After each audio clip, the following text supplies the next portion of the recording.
Hi, Sagittarius rising sign. Here is your weekly forecast starting on the 4th of May until the 13th of May. So, welcome back to my channel. Let's have a look at this 10-day period ahead of you. I think the current energy is fascinating. It's a blend of practical and profound energies. I think you are being asked to handle the minute details of your daily work and health routines, while your ruler, Jupiter, is pushing you to expand your deep emotional and financial commitments. We have major shifts happening in your house of philosophy and your house of creativity.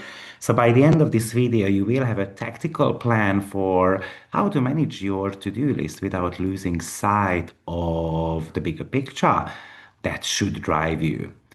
But before we get into the timing, I would like to invite you to check out my relocation course.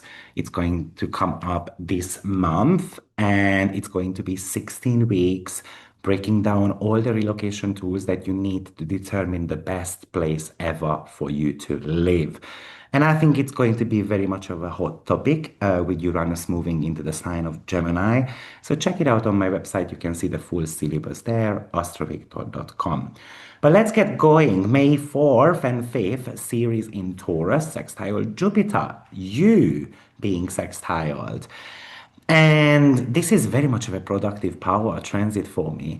So you are finding that when you nurture your daily habits or your body or your physical health, you actually unlock deeper levels of security and even shared abundance. It's a day where small practical improvements made in your life, in your office, in your diet actually lead to a massive boost in your overall sense of empowerment. So it's about feeling better in your own skin. So let's optimize that workplace. Let's audit shared expenses. Look at how your daily spending impacts your long-term joy in finances, or making those small changes in your daily environment. Actually, it might yield high emotional returns. And let's just prioritize a bit of a physical maintenance as well. A massage, an exercise session can actually ground your big ideas. Don't overcommit at work. Nurture your routine, but don't let them overwhelm you, though. And don't ignore the details. The magic today is in the small, kind of boring stuff, unfortunately. And don't be afraid of the depth either. If a conversation about, I don't know, money or intimacy comes up, lean into it because it's going to lead to a breakthrough. Mercury is also in your sixth house, squaring Pluto and Juno in your third house. This is a bit of a mental bottleneck, actually. Maybe the daily workload is clashing with kind of like an obsessive demand from your local community, a sibling, or even a project of yours. Maybe someone might be pushing a very fixed idea on you, and that disrupts your kind of like way of thinking. You know, so we need to be breaking down the complex demands of others or work, for example, in a very simple, logical steps. And don't let someone out talk you or talk you into a plan that ruins your schedule, and potentially keep your receipts as well. You might see that a work tool is breaking down and you're going to need it to be exchanging that item. And potentially, you might want to stay away from a bit of a neighborhood drama as well. Maybe the neighbors are going to be arguing and stuff like that. Just stay away from it. Don't force a conversation. If something is getting heated, step away and then return with facts later on. And if the stress hits your stomach or head, that's a cue to stop, basically. So don't ignore your physical body's signals. Pallas-Neptune makes a conjunction to Neptune in your fifth house, and this is the creative genius day. You are seeing the pattern of your own joy. If you're an artist, a teacher, or someone looking for more fun, you will have a breakthrough about how to structure that pleasure. You aren't just dreaming, you are designing a way to make your creative life sustainable and potentially profitable as well. So we can draft a creative plan there. We can map out a creative project, something that you want to give birth to, or even a hobby of yours. Potentially, maybe trust your romantic intuition as well. If you have a hunch about someone, a romantic connection, follow that pattern because you're going to start seeing that pattern clearer. And maybe this is a creative risk as well. So some of your goals can turn into a bit of a game. And therefore, you might find the solution a lot faster. I would say don't be a perfectionist. Let the dream sometimes be a messy. Um, at the beginning, it's okay to dream and it's okay to plan, but plans don't have to be always very meticulous at the beginning. It feels like that you are somehow kind of like in a planning stage right now. Also, I would say that having fun is important. So if a strategy, a plan of yours isn't enjoyable, then don't stick to it. Change it. And ensure that your creative dreams have a foot in reality. Neptune can make things a bit blurry. Demeter enters Leo, which is your ninth house. So this is a homecoming really for Demeter.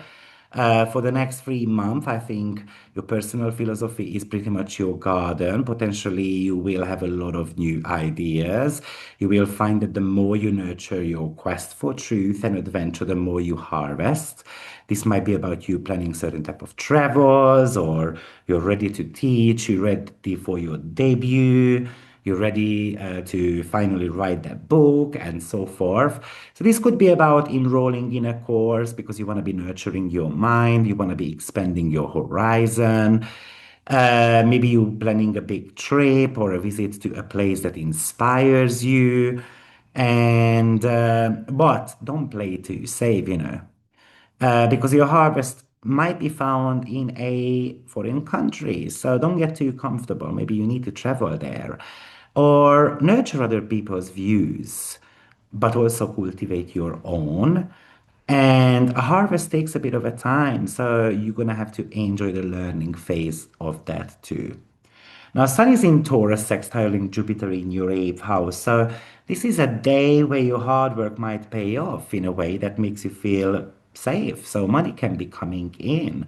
A business deal could be going through. You can get a bonus, even a health breakthrough, a sign that a joint investment is kind of like getting solid, basically. But it's still about solidifying the habits that make you feel strong. And sometimes we have to celebrate, boring wins as well. I don't know, you clean the house, you finish your to-do list, that's a victory also. And use your vitality to support those you are committed to, because Jupiter is in Cancer, so that might be something to do with having to support a family member. This can be a lazy aspect as well, though. So let's just finish a task first and then let's get a bit lazy. And don't ignore your financial intuitions either. So if you're purchasing something or you are making an investment, just listen to your guts a little bit. Even Mercury sextiles Jupiter this week as well, while Vesta enters Aries and Bacchus enters Cancer. So I think Mercury Jupiter is excellent for very practical but deep conversation, let's say about finances and intimacy matters or even work related consultations. Vesta in your fifth house is about you becoming dedicated to a child or a creative project. But don't let a commitment become a chore. That's important.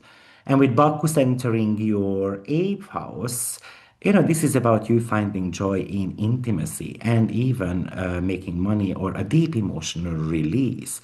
So you can indulge in the shadow work, find pleasure in that deep dive, but don't let the intensity overwhelm your sense of fun, because straight away Bacchus is going to start squaring your fifth house planets there.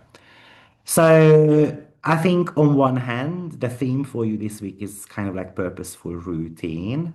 It's about handling the small details of your life, but you are creating the space for your spirit to soar as well. And one more thing, if you found this forecast helpful, I would be grateful if you like the video and subscribe for more or share it with others. I'm Victor Simon, and I will see you in my next forecast. Take care. Bye bye.